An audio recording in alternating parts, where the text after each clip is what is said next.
இங்கே வருகை வந்திருக்கும் அனைத்து தலைவர்களுக்கும் விவசாயிகளுக்கும் வணக்கத்தை தெரிவித்துக் கொள்கிறேன்.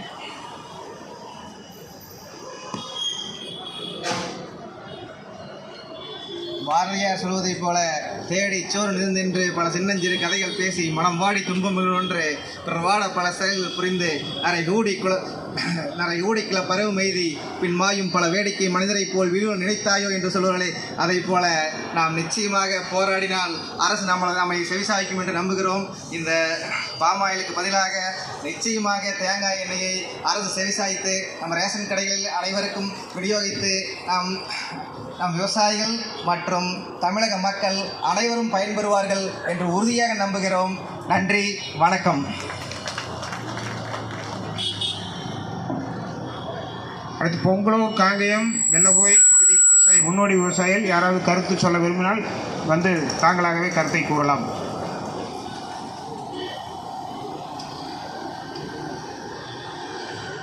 அடுத்தபடியாக நம் மாநிலத்தினுடைய அவைத்தலைவர் மரியாதைக்குரிய அண்ணன்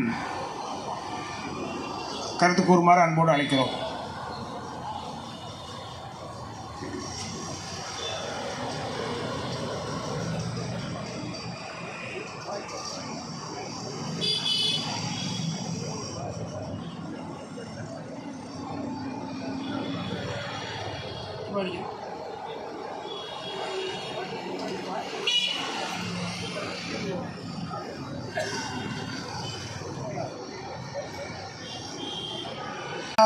பல்வேறு தேனி, திண்டுக்கல், நாமக்கல், திருப்பூர், கோவை, கரூர், சேலம் ஆகிய நிறைய மாவட்டங்களிலே 100 நாள் தொடர்ந்து ரேஷன் கடை கொண்டு ஆர்ப்பாட்டம் நடத்தி அந்த ரேஷன் கடையிலே இருக்கக்கூடிய அதிகாரிகளிடம் மனுவும் கொடுத்துள்ளோம். அதை கொடுத்துமே இன்னுமே அதுக்கு ஒன்று வழியாகாதனால இப்போ 101வது நாளாக வந்து சென்னையில் நாங்கள் ஆர்ப்பாட்டம் பண்ணிக்கிட்டு இருக்கிறோம்னா அதுக்கு காரணமே இந்த சர்க்காருடைய ஒரு